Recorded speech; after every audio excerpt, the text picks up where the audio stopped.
Hello YouTube, this is SSJ Future Gohan 62093 here.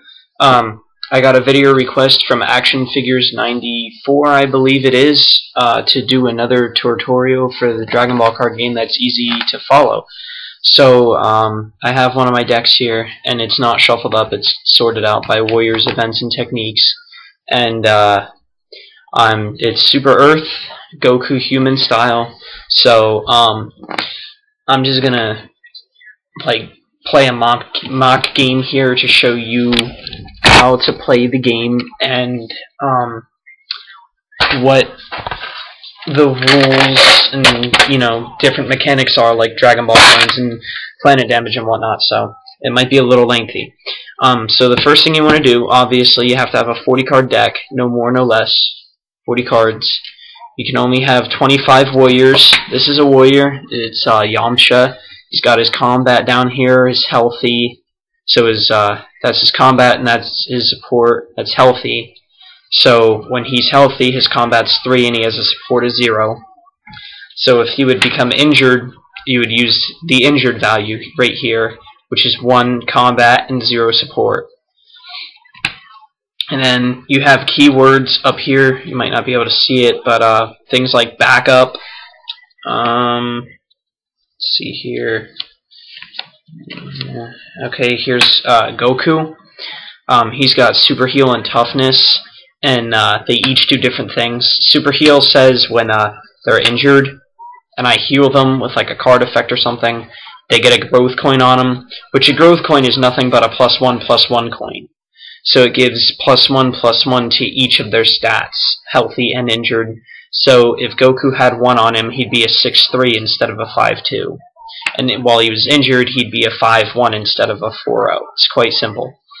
Yeah, the different mechanics are printed on the card like that. Yamcha has backup, and I think every warrior from turn 0 to turn 4 in my deck has it. And this deck has backup. Backup says once per turn, if I have a warrior with backup, which would be Yamcha in this case, in my chi area, I can swap a card from my hand with one of the same symbols as Yamcha has, with Yamcha, which is really good because, well, I'll get to chi in a minute, but when you charge stuff from your hand for like different things, you used to not be able to get the warrior back unless you can pull cards from your chakra area, but with backup you can get it back, which is really good. So that's kind of that. Thrash is a mechanic just like backup. It says if the warrior wins an outstanding victory, you get a planet damage. So that's really good. And Fierce is also one. Fierce says when you win a victory or outstanding victory, discard the top number of cards of your opponent's deck as the warrior has Fierce. So like Bojack has Fierce 2, for example, so they would discard the top 2 cards of their deck. Fierce does stack up with the team. Like if I have 3 warriors and each of them has Fierce 1, if that team wins a victory or an outstanding victory, your opponent has to mill 3. Thrash does not stack. Thank God, that would be crazy. And Toughness that Goku has here, when he would be overwhelmed, so beaten by a power of 5 or more, instead of getting 2 damage and going to your chi area, he would only take 1 damage. So it's pretty simple. Now the prospect of Dragon Ball coins is pretty simple too. I prefer to use these little counters here. I don't know if you can see them very well because they're transparent, but they're like Pokemon, the old style life counters. So you get a Dragon Ball every time you take a planet damage. So like if I have Yamcha and they don't drop anything on turn 0, let's say it comes back to me, I don't play anything. Let's say I attack with Yamcha, they have to take a planet damage. Normally they would get a Dragon Ball coin, but since they have no warriors to put it on, they don't get one. So let's say they have Krillin out, and I play Yamcha, and I attack, and they don't want to block with Krillin, which wouldn't be the smart choice in my opinion. and they give you a planet damage for Yamcha, which he would only get 1 because he's a 3 value. If he was a 5, he would get 2 planet damage. So let's say you attack with Yamcha. They don't want to block with Krillin, so they give you a planet damage right there. After you get that planet damage, you would put 1 Dragon Ball coin on Krillin. 1 Dragon Ball coin for each planet damage, and you do get Dragon Ball coins for planet damage inflicted by Thrash. So that's the Dragon Ball coin prospect. Now for Chi. With Chi, you have 2 options per turn. One, you can charge an unlimited amount of cards from your hand to your Chi. So if you have, let's set up here. Let's say you have 3 Chi and you want another one, and you have 4 cards in your hand. You can charge as many cards from your hand to your Chi as you want, or you can do what I normally do, and you can charge the top card of your deck to Chi. Now you do this right after you draw, I believe. Don't quote me on that. I've always messed it up. So I draw, and then if you want, you don't have to, you can move the top card of your deck to your Chi area. Now the only problem with this is if, like, I would, let's say, turn over Goku, that Goku's gone. That not only affects me psychologically as a player, saying, well, man, I only have 2 left. It makes my opponent feel, oh, well, I don't know how many he has in his deck, but that's 1 less. So let's say, like, I would eventually turn over another Goku. That right there screws me. Basically, if I don't draw that other Goku in my deck, I'm kind of screwed because I already lost 2. And my opponent's thinking, well, that could be all in his deck, or he could have 1 more. But either way, if I manage to kill that 1, he doesn't have a backup for it. So that can be a little risky, but it actually works pretty well too, because it helps you move through your deck faster, and especially with this deck where literally every warrior from turn 0 all the way up till Goku on turn 5 has backup, charging them to Chi doesn't really become too much of an issue. So that's how you charge Chi. How you use it is pretty simple. You have 3 types of cards that are going to cost you Chi.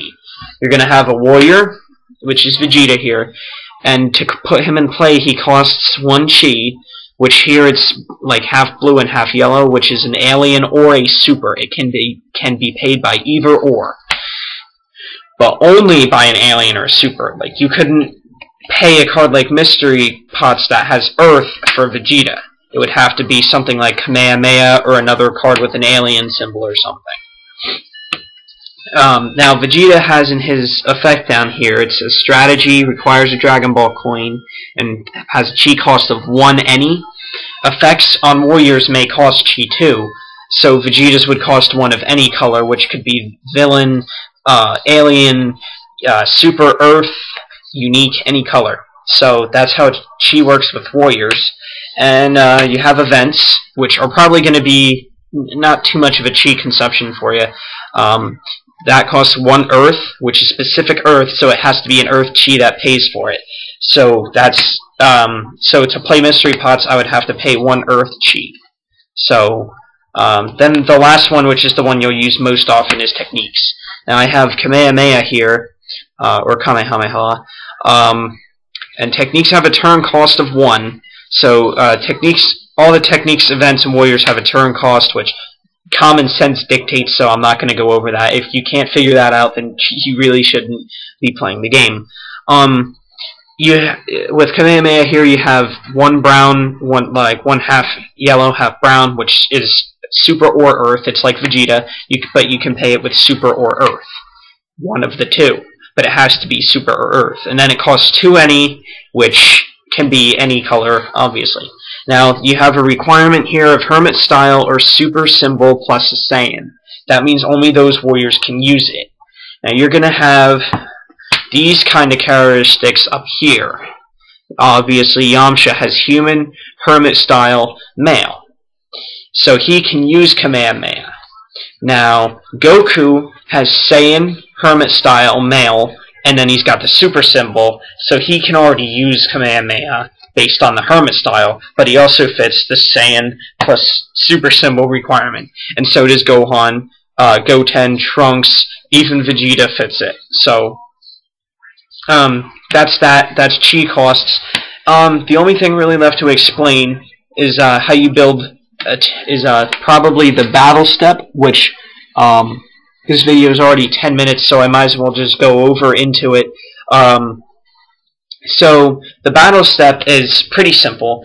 I'm just gonna make like a base here, team, couple things here. All right,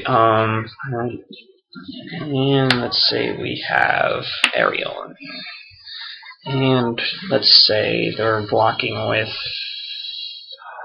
Yajirobe. I hope you guys can see this. I'm filming with my laptop because my camera's dead right now.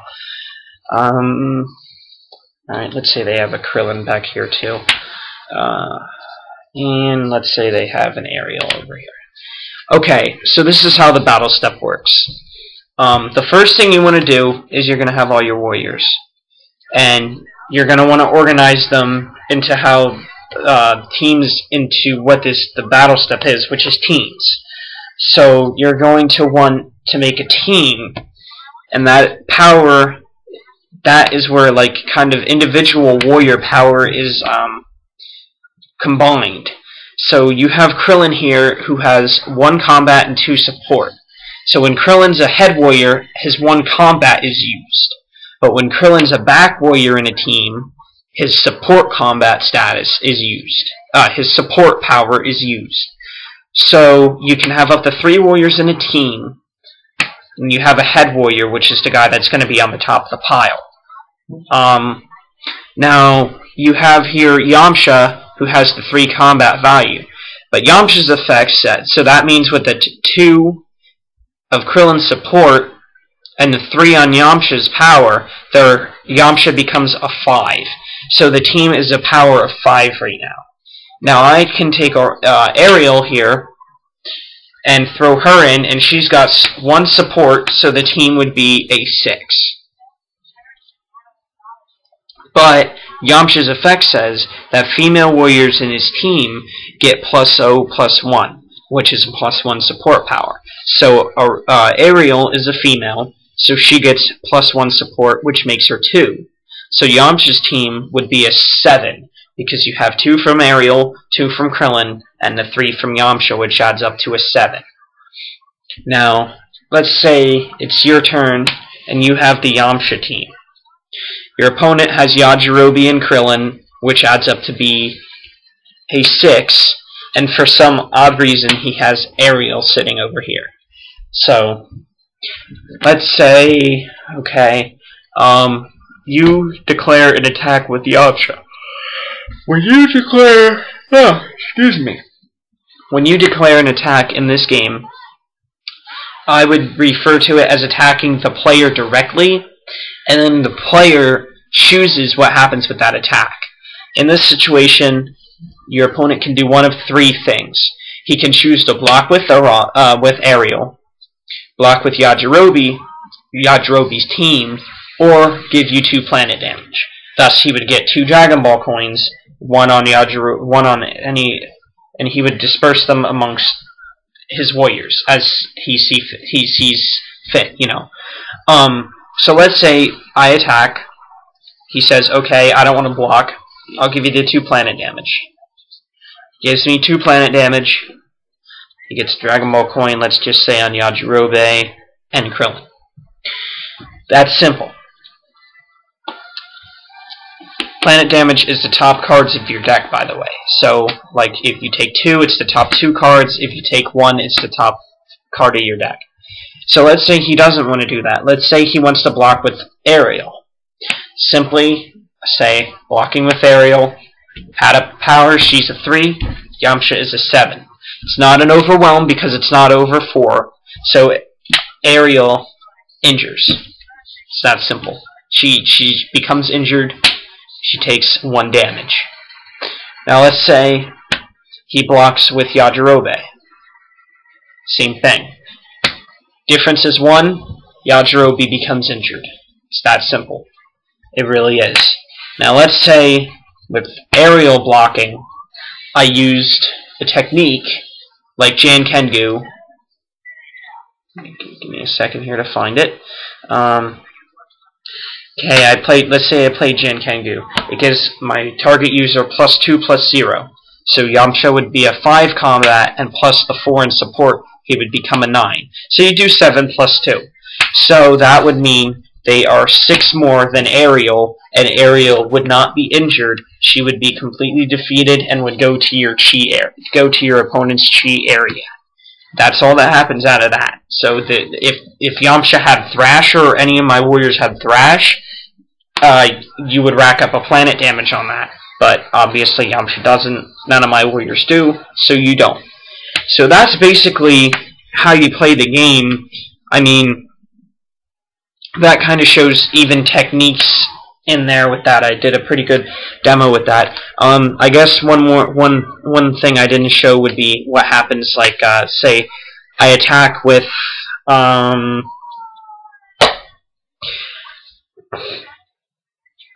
let's say I attack with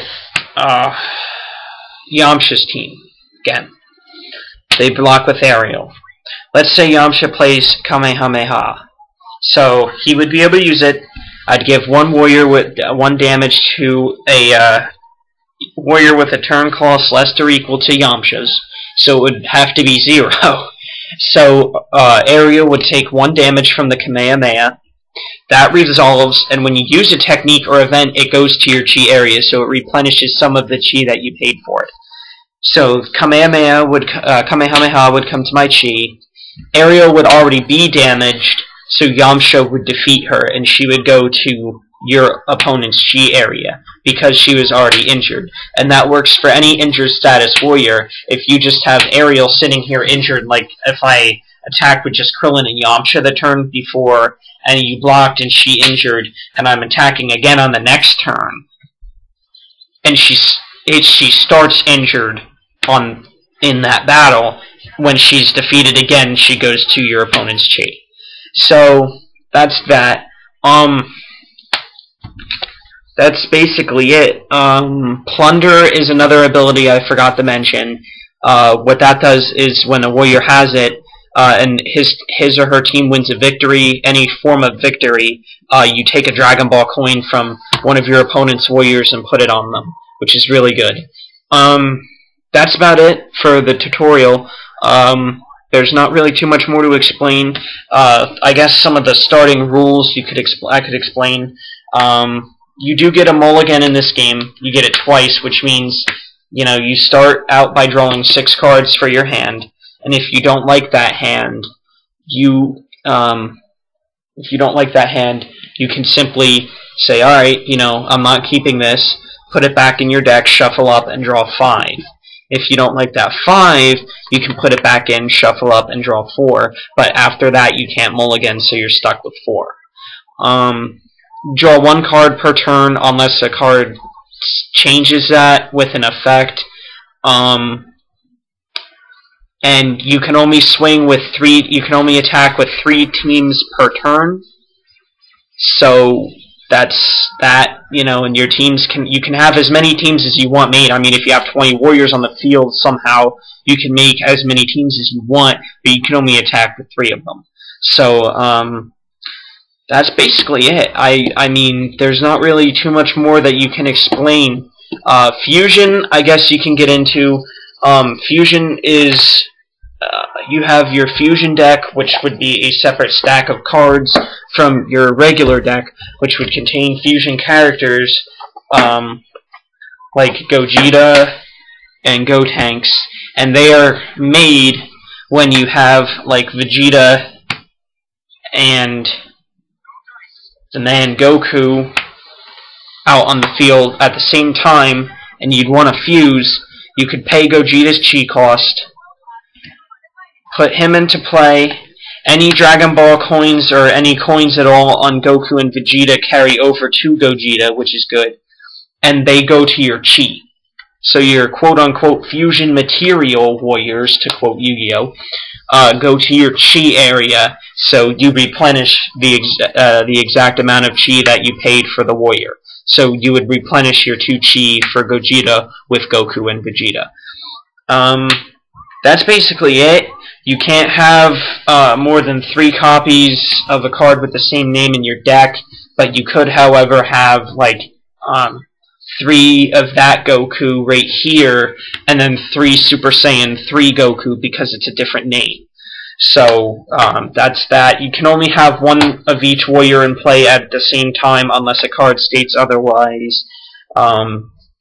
You know, it's kind of simple rules after that point. So I hope that helped you. I will put up a couple deck profiles today. I'm going to actually upload this right after I'm done filming it, which is in about a minute, and see how it looks. If it looks pretty good, then I'll do my deck profiles. But as of now, guys, I've really lost interest in making YouTube videos and stuff. So I'm only really going to be doing videos on requests or to show Miracle Battle card-ass cards, which I'll probably put up a video of today because I have a lot of new ones that you guys haven't seen yet.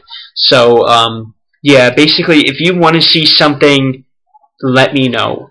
Gingerbeard, I'll have your deck up. I'm also going to post my version of it because I feel that there are some flaws with your version, but it's just our playing styles. I think that the flaws are with, you know, my style's a little different from yours, and I'm not saying, you know, your build's bad because it's a really interesting build and I like it, and I think it's one of those decks that can be competitive but is more for the fun player, but it can also win games because when you drop that Vegeta or that Vegeto on turn 3, your opponent's just probably going to scoop because they're not going to be able to come back from it. So I'll have those up. I'll do a Miracle Battle card-ass video for you guys, and I'm probably going to have 1 or 2 Dragon Ball deck profiles for you guys too. So today's like that one day of the month when I actually upload videos. So alright, YouTube, peace.